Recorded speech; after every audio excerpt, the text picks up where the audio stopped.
저도 젊을 때 어디에 진리가 있나, 혹시 책에 있나 싶어서 책에 미쳐본 적도 있었고, 사람에게 미쳐본 적도 있었고, 진짜 어디가 길일까? 5대째 예수 믿는 집안에 태어나서 어릴 때부터 눈 뜨면 모두가 기독교, 모든 것이 기독교였어. 한마디로 교회에서 살고 교회에서 먹고 자고, 청년 때도 교회에 미쳐서 영문과 공부를 해야 되는데 리포트를 할 시간이 없을 정도로. 저는 그때가 종교 생활이라고 생각하지 않고 잘 믿는다고 생각했습니다. 근데 참 중요한 얘기인데요, 그래도 하나님은 그렇게 살아온 인생을 인정하시더라고요. 여러분, 그거 아셔야 합니다. 내가 지금 당장 구원을 받지 않았다, 창피하다, 난 믿은 지가 얼마 안 된다, 내 나이가 얼마인데 이제 믿었나, 그럼 난 하는 일이 별로 없는 것 같다. 이것이 바로 종교가 주는 무서운 중독입니다. 우리는 종교가 아닙니다. 한국말로는, 영어에서는 religion이 기독교를 대신하기도 하지만 한국말은 종교는 종교이고 우리는 교회입니다. 사람들은 길을 찾고 또 진리를 찾고 있는데, 그렇게 많은 사람들이 진리를 찾아 헤매는데 결국은 찾지 못하고 예수 믿는 사람보다 예수 믿지 않는 사람이 전 세계에 너무나 많습니다. 어둠의 반대말이 뭐죠? 아주 쉽게, 어둠의 반대말은 빛입니다. 빛이에요. 빛이 비치면 순식간에 어둠에 물러가잖아요. 구원도 그렇고 회복도 그렇고 성령의 부으심도 그렇고, 진짜 한국말로 한방이더라고요. 경험해 보니까 한방이에요. 서서히 오지 않더라고요. 확 바뀌어버리면, 오늘 이 일이 일어나기를 바랍니다. 길과 진리를 한마디로 표현하면 빛이에요.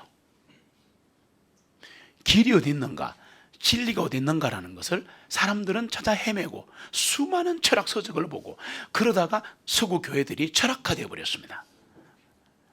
빛은 어디 있는가? 그러면 빛은 어디 있는가? 빛을 찾아 헤매잖아요. 길과 진리를 찾아 헤매잖아요. 한마디로 라이트, 빛인데, 그럼 빛은 어디 있냐 이거예요.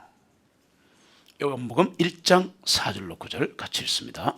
그분 안에 생명이 있었으니 그 생명은 사람들의 빛이셨더라.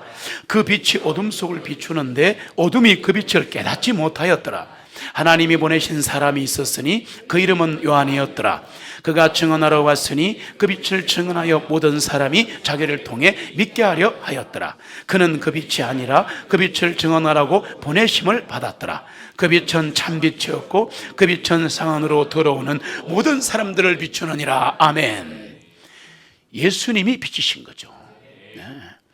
요한복음 3장 17절로 21절, 좀 길지만 같이 읽습니다.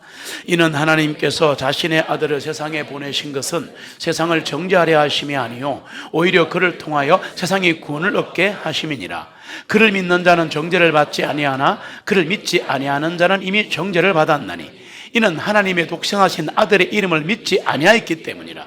그 정죄는 이것이니 곧 그 빛이 이 세상에 왔으나 사람들이 빛보다는 오히려 어둠을 더 사랑하였으니 이는 그들의 행위가 악하기 때문이라. 이는 악을 행하는 자마다 빛을 미워하여 그 빛으로 오지 아니하면 자기의 행위가 책망을 받을까 염려하기 때문이라. 그러나 진리를 행하는 자는 그 빛으로 오나니 이것은 자기 행위가 하나님 안에서 이루어진 것임을 나타내려 함이니라 하시니라. 아멘. 진리를 행합시다. 그래서 진리를 행한 자는 그 빛으로 가기 때문에 내 행위가 하나님 안에서 이루어졌구나, 나이나 된 것은 하나님의 은혜구나, 그렇게 하고 온다는 겁니다. 제가 말씀드린 대로 담대함을 가지고 하나님 왕좌에 나가죠. 우리가 은혜의 왕좌로 기도하러 가잖아요. 예배드리러. 담대함 영어로 뭐라 그랬어요? 뻔뻔함. 볼드니스가 뻔뻔한 거예요. 그러니까 마귀는 우리에게 어떻게 공격하느냐, 항상 공격하기를, 지난 여름의 한 일을 내가 다 알아 임마, 어디서 예배 드린다고 똥폼 잡냐 이런다니까요. 그러니까 그러던가 말던가. 내가 했죠. 자, 따라합시다. 됐거든. 그 속에 뭐 있어요? 난 하나님의 자녀거든. 그러니까 자백하고 눈물로 자백하고 정말 하나님 앞에 고백한 다음에 딱 섰을 때는 지나간 자가 나를 괴롭히지 않기를 바랍니다. 그건 성경이 아니에요. 예수님이 빛이시잖아요. 그래서 사도 요한이 예수님을 빛이라 부른 것은 예수님께서 친히 자기 스스로를 내가 빛이다 하셨기 때문입니다. 요한복음 8장 12절을 보시면 이게 오늘 장막절로 이어지는 놀라운 강해입니다. 요한복음 8장 12절 같이 읽습니다. 그때 예수님께서 다시 그들에게 전하여 말씀하시기를 나는 세상의 빛이라 나를 따라오는 자는 결코 어둠에 다니지 아니하고 생명의 빛을 얻으리라 하시니라. 아멘. 예수님은 세상의 빛이십니다. 생명의 빛을 얻기 위해 주님을 따라가시기를 바랍니다. 네. 예수님께서 내가 빛이다 그랬잖아요. 요거 이해하려고 그러면 굉장히 중요한 거 이해하셔야 되는데, 자, 요한복음 8장은 몇 장 뒤에 올까요? 뭐 어렵습니까? 요한복음 8장은 몇 장 뒤에 오냐고요? 그 7장 뒤에 오잖아요. 너무 어렵습니까? 요한복음 8장은 7장 뒤에 오는데 이게 왜 중요하냐? 엄청 중요합니다. 방금 읽으시는 거 8장 12절에 나는 세상의 빛이라 나를 따르는 자는 어둠 속을 가지 아니하리라. 진짜 이거요 용기와 은혜 주는 말씀이거든요. 그런데 요 8장을 이해하시려고 그러면 7장을 이해를 해야 돼요. 예수님이 내가 빛이다 이거하고 도대체 앞에 7장하고 장막절이 무슨 관계가 있냐? 있습니다. 요한복음 7장 37절 같이 읽습니다. 그 명절의 큰 날인 마지막 날에 예수님께서 서서 외쳐 말씀하시기를 누구든지 목마르거든 내게로 와서 마시라. 아멘. 명절의 큰 날인 마지막 날에 6월절이 하루라 그랬죠. 기억나세요? 그리고 무교절은 며칠? 일주일. 그래서 하루밖에 안 되니까 사람들이 6월절을 무교절이라고도 해요. 넣어버려가지고. 그래 생물이 헷갈리는 거야 사람들이. 근데 그냥 거의 비슷하다 보시면 됩니다. 거의. 자, 그런데 그러면 예수님께서 명절의 큰 날인 마지막 날에, 그러니까 8일째에 막 뭐라고 말씀하시면서 목마르면 내가 와서 마셔라 그랬단 말이에요. 이 명절이 뭐겠습니까? 장막절이에요. 요한복음 7장에서 예수님이 목마른 자는 내가 와서 마시라 할 때 명절의 마지막 날이 장막절이에요. 끝날이라고 마지막에. 자, 그리고 8장에서 내가 세상의 빛이라 그랬으니까 자, 요거 연결되어 있습니다. 물과 빛이 연결되어 있어요. 네. 자, 조금 찾아가 볼까요? 이 장막절은 8일간 계속되는데 8일 동안 매일 아침에 이스라엘 제사장들이 모여라. 어디로 가느냐? 실로암 물로 갑니다. 실로암 물가, 이게 맹인이 눈 뜬 곳이 있잖아요. 거기 가서 이 실로암은 제가 비밀을 한번 강의했죠. 엄청난 곳이죠, 실로암. 네. 그런데 물준자에 물을 떠오는 거예요, 제사장들이. 언제 또 온다고요? 이 장막절이 계속되는 무교절이죠. 8일 동안 매일 아침에 가서 제사장들이 주전자에 물을 떠오는 거예요. 생각해보면 좀 이상한 행위 아닙니까? 자, 그리고 성전으로 가져오는 거예요. 가져와서 그 물을 희생 번제단에 붓는 겁니다. 왜? 그 불태우는 거 있잖아요. 불태우는 거. 이 성막했잖아요. 계속. 거기다 이 물을 붓는 거예요. 자, 이 제사장들이 이렇게 할 때 함께 모여있던 제사장들이 많은 사람과 함께 노래를 부릅니다. 찬양을 하는데 그때 가사로 사용된 말씀이 있어요. 이사야 12장 2절로 3절을 같이 읽습니다. 보라, 하나님은 나의 구원이시라. 내가 두려워하지 아니하고 신뢰하리니 이는 주 여호와께서 나의 힘이시요 내 노래시며 그분께서 또한 나의 구원이 되심이라. 그러므로 너희가 기쁨으로 구원의 샘들에서 물을 기르리로다. 아멘. 이거를 찬양하면서 붓는 거예요. 자, 구원의 샘들, 이게 실로암을 상징하기도 합니다. 자, 그런데 시편 114편 7절로 8절에 가면 다른 얘기가 또 나옵니다. 같이 읽습니다. 너 땅이여 주님의 면전 곧 야곱의 하나님의 면전에서 떨지어다. 그분께서 반석을 변하게 하사 서 있는 연못이 되게 하시고 그 단단한 부싯돌을 샘물이 되게 하셨도다. 아멘. 자꾸 물이 나오죠. 자, 이런 찬송을 했다는 게 무슨 뜻이냐면 이 실로암 못에 가서 주전자에 물 떠와가지고 제사장들이 희생 번제단 불태우는 곳에 물을 부었다는 말은 이스라엘 백성이 광야에 있을 때 하나님께서 반석에서 물이 나게 하신 것을 기념하는 거예요. 기억하라는 거예요. 야, 성경을 많이 깨달으시게 되면요, 하나님은 레퍼티션의 대가이십니다. 돌의 색이십니다. 아무리 머리가 나빠도 다 기억하게 하신 거예요. 그래서 성경을 많이 보면 천재가 돼요. 제가 머리가 굉장히 안 좋았는데 성경을 보고 천재가 된 것 같아요. 네. 자녀들에게 말씀을 읽히세요. 근데 이 의식이 뭐냐 하면, 방금 이 의식이 뭐냐, 장차 주님께서 임하시는 날 주님께로부터 사람들이 마실 영적인 물을 예표하는 거다. 구약은 계속 알든 모르든 하는 거예요. 요한복음 7장 37절로 38절에 같이 읽습니다. 그 명절의 큰 날인 마지막 날에 예수님께서 서서 외쳐 말씀하시기를 누구든지 목마르거든 내게로 와서 마시라. 나를 믿는 자는 성경 기록이 말씀하신 것 같이 그의 배에서 생수의 강들이 흐르니라 하시니라. 아멘. 나를 믿는 자는 생수의 강이 흐르리라. 그래. 생수의 강이 뭐예요? 성령. 그 뒤에 나와요. 성령을 말씀하심이라. 엄청나죠? 그게 생수의 강입니다. 이게 넘쳐 흐르기를 소원합니다. 그리고 이제 두 번째 의식, 아까는 준자에 물 붓죠. 두 번째는 뭐냐 하면 장막적 첫날 밤부터, 아까는 준자는 언제부터 했다 그랬어요? 아침에 가서 물 떠왔다 했죠. 밤이 되면 뭐 하는가 하면 요 장막절이 끝나는 날 밤까지 해만 지면 큰 등불, 예루살렘이 다 비치게끔 그 정도 큰 불을 또 성전들에 밝혀놓습니다. 그러니까 계속 막 헤드라이트가 있는 거예요. 막 그러니까 쉽게 말하면 이 등불은 뭐냐, 이스라엘 사람들이 광야에 있을 때 자기들과 함께 했던 구름 기둥, 불 기둥을 상징하는 겁니다. 그러니까 하나님은 기억하라는 거예요. Remember this, remember me. 이것을 기억하고 나를 기억하라. 그럴 때마다 힘을 주시는 거예요. 그랬던 하나님 오늘도 인도하실 줄 믿습니다. 그랬던 하나님 내일도 인도할 줄 믿습니다. 영원히 인도할 줄 믿습니다. 그때 예배는 그때 힘이 주어지는 거예요. 왜 모이느냐? 혼자서도 성경 보고 다 할 수 있는 사람도 많아요. 그러나 한계가 있습니다. 한계가 있습니다. 왜 하나님은 모이라 하셨을까? 마지막 때가 되면 흩어지는 인간들이 있지만 그런 말 믿지 말고 모이기에 힘써라. 모여야 합니다. 계속 모여야 합니다. 모여서 예배하고 형제 사랑을 나누고 나가면은 사랑을 베풀고 이걸 하다 보면 하나님이 엄청 더 큰 성령의 생수의 강을 넘쳐나게 할 줄 믿습니다. 저는 지금 간절히 기도가 있습니다. 출애굽기 14장 같이 읽습니다. 이스라엘 진영 앞에 가던 하나님의 천사가 움직여 그들 뒤로 오니 구름 기둥도 그들의 앞에서 옮겨 그들의 뒤에 서고 그것이 이집트 사람들의 진영과 이스라엘의 진영 사이에 오니 그것이 그들에게는 구름과 어둠이 되었으나 이들에게는 밤에도 빛을 주므로 밤새도록 저쪽이 이쪽으로 접근하지 못하니라. 아멘. 이렇게 하시는 분이 하나님이십니다. 나와 내 가정과 사랑경계와 한국교회와 세계교회를 이렇게 지키실 겁니다. 돌아오기만 하면. 그래서 예수님께서 자신을 가르쳐서 이 세상에 빛을 하실 때는 등불을 밝히는 이 의식하고 구름 기둥을 생각하라는 겁니다. 요한복음 8장에서는 예수님이 구름 기둥으로 비유된 거예요. 예수님이 구름이에요.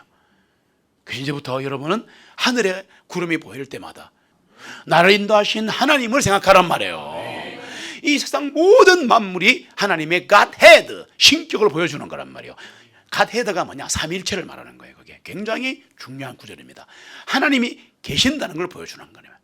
모든 천하 만물이 다 증가하는데 찾으려면 찾을 수 있다 이겁니다. 구름 보실 때마다 쉐키나, 오늘도 하나님의 영광의 구름이 하나님이 나를 인도하시는구나. 일주일에 몇 번이라도 하늘 보시기 바랍니다. 이 구름 기둥, 다시 말해서 그냥 구름이라 하시면 됩니다. 왜냐하면 이 낮에는 구름, 밤에는 불로 바뀌거든요. 한계입니다, 한계. 그런데 이게 왜 중요한가? 왜 구름이 중요한가를 세 가지로 말씀드릴게요. 첫 번째, 구름은 뭐냐? 구름은 하나님께서 자기의 백성들과 함께 하신다는 뜻입니다. 그렇지 않습니까? 이 지구가 멸망하는 날까지 구름은 있을 겁니다. 증거가 알고 있습니다. 출애굽기 13장 21절로 22절 한번 더 읽겠습니다. 주님께서 그들 앞에 가시며 낮에는 구름 기둥으로 그들에게 길을 인도하시고 밤에는 불 기둥으로 그들에게 빛을 주시어 낮과 밤으로 가게 하시며 주님께서는 낮에는 구름 기둥을 밤에는 불 기둥을 그 백성들 앞에서 떠나지 아니하게 하시니라. 아멘. 옛날에는 이것을 쉐키나, 하나님의 영광의 구름이라 그렇게 말했습니다. 출애굽기 19장 16절로 18절을 같이 읽습니다. 셋째 날 아침에 천둥들과 번개들과 짙은 구름이 산 위에 있고 나팔 소리가 심히 크므로 진영 안에 있는 모든 백성들이 다 떨고 있더라. 모세가 하나님과 만나려고 백성을 데리고 진영에서 나오매 백성들이 산기슭에 서 있더라. 시내 산이 온통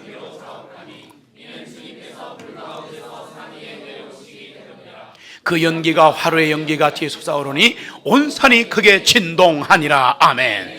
오늘도 이 자리에 사랑제일교회가 존재하는 한 영광의 구름 쉐키나가 있기를 소망합니다. 하나님의 임재하심이 있기를 소망합니다.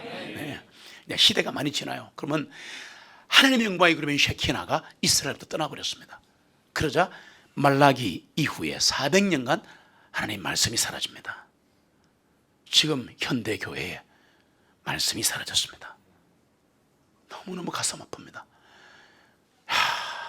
400년간 말씀이 없어요.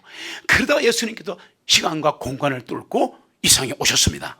그게 장막절입니다. 그리고 외치십니다. 나는 세상의 빛이다. 나는 구름이다. 나는 너희와 함께 있는 하나님이다. 영원히 함께하기 위해 잠시 왔노라. 요한복음 1장 14절 같이 읽습니다. 말씀이 육신이 되어 우리 가운데 거하셨더라. 우리가 그분의 영광을 보니 아버지에게서 유일하게 나신 분의 영광이요 은혜와 진리가 충만하더라. 아멘. 예수님의 이름을 혹시 아십니까? 예수도 이름이에요. 여러분 보세요. 기도할 때 어떻게 해요? 예수 그리스도 이름으로 기도합니다 그러죠. 사실 그리스도는 이름이 아니에요. 메시아라는 뜻이잖아요. 기름 부음 받은 자, anointed. 그러니까 예수가 이름이에요. 주의 이름을 부르는 자는 구원을 얻으리로다 할 때 주가 이름이에요. 그 이름에 힘이 있는 거예요. 벌벌 떠는 거예요 마귀들이. 그러니까 주가 이름이에요. 똑같아요. 예수가 이름이에요. 죄에서 건질 자. 근데 예수님의 또 다른 이름이 하나 있어요. 뭐예요? 임마누엘. 임마누엘이 뭐예요? God with us입니다. 우리와 함께 계시는 하나님. 그 하나님 지금 함께 계십니다. 하늘 가는 그날까지 영원히 함께 하십니다. 이것이 구름의 의미입니다. 그래서 지구가 멸망하는 그날까지, 주님 다시 오신 날까지 구름은 있다. 구름은 있다.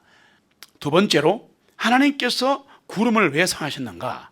내가 너희들을 보호하리라. 이스라엘 이집트를 탈출할 때 300만 명입니다. 대충 그렇습니다. 이 엄청난 무리가, 부산시만한 인구가 사막으로 인도가 되고 있는데 아시겠지만 사막은 영상 4, 50도, 지역에 따라 다르긴 하지만 밤에는 영하 20도입니다. 타 죽고 얼어 죽습니다. 광야라 물도 필요하지만 태양빛을 가리울 피난처가 필요한데 낮에는 구름 기둥으로, 밤에는 불 기둥으로. 조금만 생각해 보세요. 300만 명이 엄청나게 움직이고 있는데 그럼 구름이 얼마나 커야 돼요? 생각해 보셨어요? 난 생각하다가 기절했어요. 진짜 하나님 위대하시다. 우리는 지금 구름 그러니까 뭐 자고 가는 저 구름 이거 생각했지. 그러니까 우리는 이게 소인배인 거라. 자, 가슴을 펴시고 자, 합시다. 펴자. 따라해요. 펴자. 높게 보자. 하나님 위대하신 거예요. 하나님 위대하시다니까. 그러니까 300만 명의 구름으로 덮은 거야. 진짜 하늘나라 가서 한번 비대로 봅시다마는 밤 되면 그게 불기둥으로 바뀌어 보는 거야.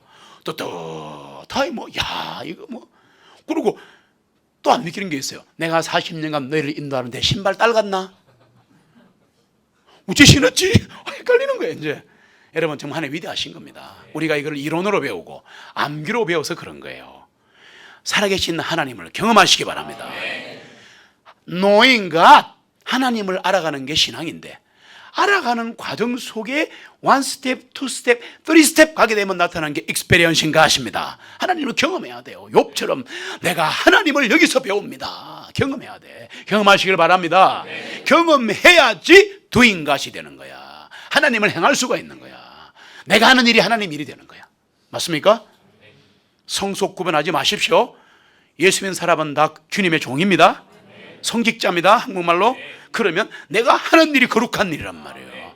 목사만 거룩한 게 아니에요. 대표 성도일 뿐이야.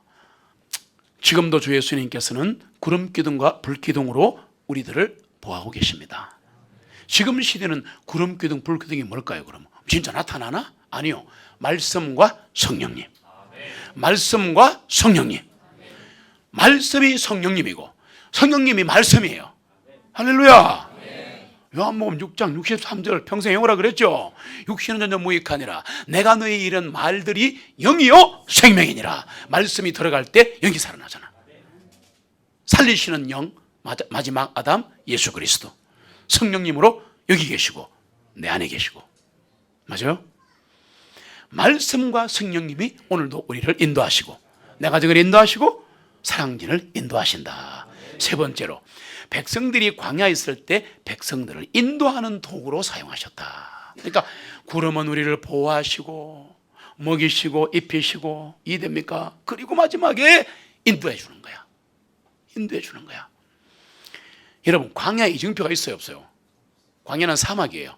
사막은 바람 불면 언덕이 바닥이 돼버려. 바닥이 산이 돼버리는 거야. 이정표가 없어요. 그럼 어떻게 돼요? 하늘에 떠 있는 구름만이 이정표가 되는 거야. 이게 뭔 의미냐 하면은 이 땅의 것을 여러분들이 추구하시면 오늘 성공이 내일이 실패가 되는 거야. 맞습니까? 기대고 있던 언덕이 일어나니까 사라져 버리는 거야. 사람을 믿지 말고 통기자를 믿지 마라. 죽으면 호흡이 끝난다 그랬어요. 그러니까 정말 그저 구름만이 이정표가 돼야 돼. 네. 성령님만이 이정표가 돼야 돼.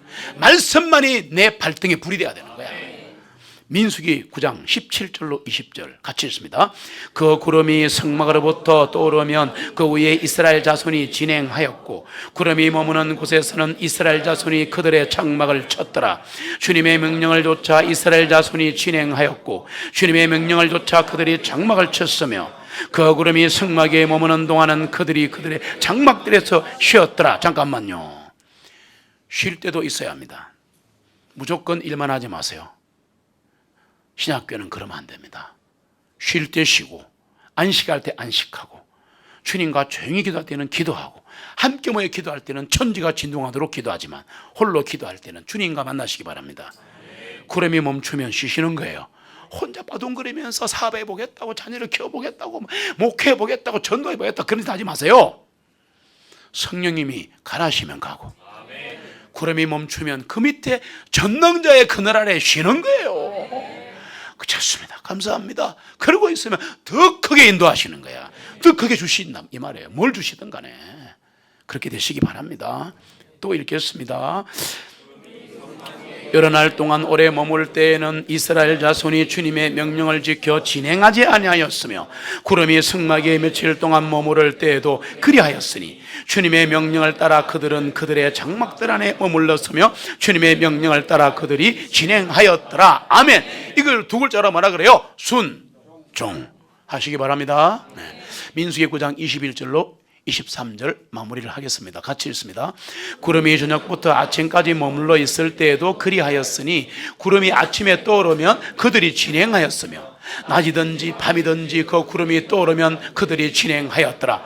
또한 이틀이든지 혹은 한 달이든지 혹은 1년이든지 그 구름이 성막에 머물러 있을 동안에는 이스라엘 자손이 그들의 장막들 안에서 머물고 그 구름이 떠오르면 그들이 진행하였더라. 주님의 명령을 좇아 그들이 장막들 안에서 쉬었고 주님의 명령을 좇아 그들이 진행하였더라. 그들이 모세의 손을 통한 주님의 명령을 좇아 주님의 책무를 지켰더라. 아멘. 순종. 성령의 음성을 따라가는 거예요. 지금도 주님은 우리의 갈 길을 인도하십니다. 네. 조심할 게 하나 있는데 구름이 움직이면 이제부터 따라 움직입시다. 그래 해왔지만 더욱더 그리 하십시다. 구름이 머무르면 머무릅시다. 왜 일 안 하지? 일 안 하지? 그건 세상 교회예요. 뭔가 성도들을 올가매고 막 시끄럽게 만들고 부흥회하고 세미나하고 미국에서 강사 데려오고 난리를 쳐가지고 하는 것처럼 보이지만 그거는 결과일 뿐이에요. 우리 교회는 수백 번 설교한 거야. 하나님이 말씀하실 때만 움직여요. 그런데 이게 조심할 게 하나 있는데요. 앞장서서 가는 법궤하고 따라가는 백성 사이에 6, 7km의 간격이 있었습니다. 제가 생각해 봤어요. 4km가 심리죠. 와, 심리에서 15리를 구름이 앞에서 가는 거야. 그 처음에는 내가 이거 잘못 알았나 축소를 몇 번 확인했어. 옛날에도 이게 뭐지? 아하, 내가 참 소인배구나. 300만 명이 움직이는데 보일라 그러면 앞에 있으면 안 보이잖아. 저기 구름이 떠 있어야 300명이 눈을 들어보면 보일 거 아니에요. 하나님의 스케일은 우주적이다. 우리를 그렇게 살게 하고 싶어 하시는데 우리는 그냥 돼지나 멧돼지처럼 그냥 쳐봐가지고 먹고 사는 문제, 죄송합니다, 먹고 사는 문제 좀 벗어나시기를 부탁드립니다. 하나님의 왕국과 그분의 의를 구하면, 예수 그리스도와 교회를 구하면 주님이 먹고 사는 거 보태준다 했단 말이에요. 넘치게 준다 그랬어요. 믿는 자에게는 그게 임하는 거예요. 저는 그렇게 살았습니다. 진짜 그렇게 살았습니다. 성령님을 앞서가지 마세요. 너무 멀리 떨어지면 야수한테 먹힙니다. 나는 하나님하고 가까운 사람이야 그러면서 뭐 직통기시 받았다 그러고 막 기도하면 혼자 방언하고 그 짓 그만하세요.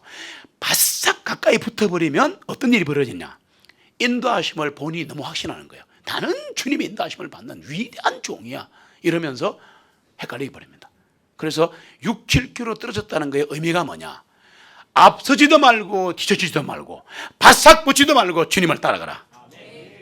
놀라운 영적 법칙이 있습니다. 여러분, 전능자의 그늘 아래 머물렀다가 그분이 움직이면 같이 움직입시다. 주 예수님은 세상의 빛이십니다. 우리와 함께 하십니다. 우리의 보호의 원천이십니다.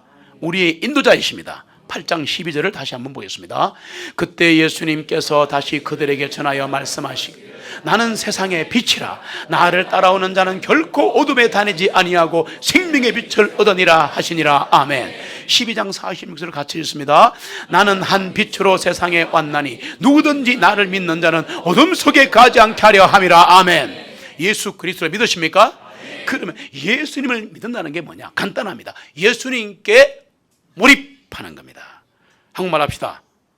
몰빵하는 겁니다. 올인하는 겁니다. 이 말은 뭐냐? 예수님께 나를 완전히 맡기는 겁니다. 죽든지 살든지 알아서 하십시오. 나는 주님의 자녀이고 종입니다. 이거를 예수 믿는다라고 말하는 거예요. 쉬운 게 아니에요. 예수님을 따르는 게 그런 뜻입니다. 그래야 어둠에 다니지 않고 생명의 빛을 얻습니다. 주님을 따르는 것은 기쁜 일이요 즐거운 일입니다. 세상에 비추신 주님을 오늘도 내일도 한평생 따라 가십시다.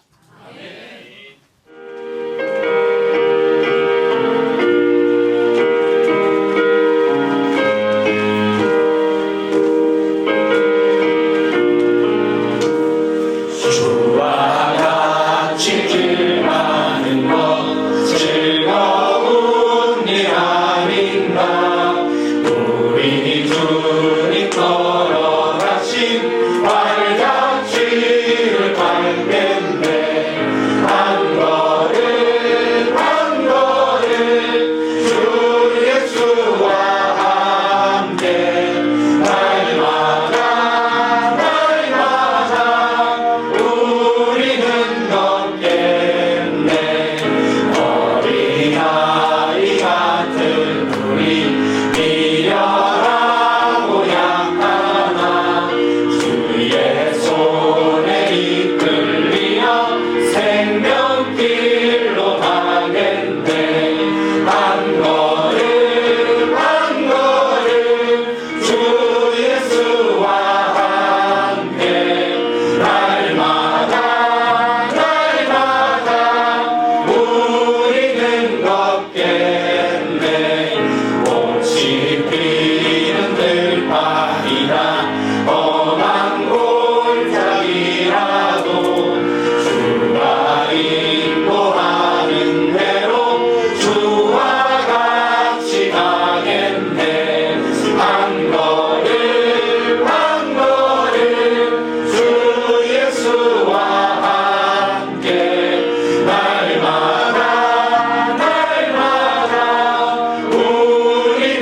주님 떠나가신 발자취를 할 텐데 한 걸음 한 걸음 주 예수와 함께 날마다 날마다 우리는 걷겠네. 어린아이 같은 우리 미련하고 약하나 주의 손에 이끌려 생명길로 가겠네. 한 걸음 한 걸음 주 예수와 함께 날마다 날마다 우리는 걷겠네.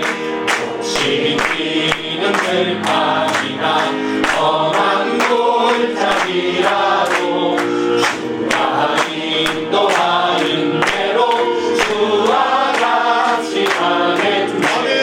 한 걸음 한 걸음 주 예수와 함께 날마다 날마다 우리는 걷겠네.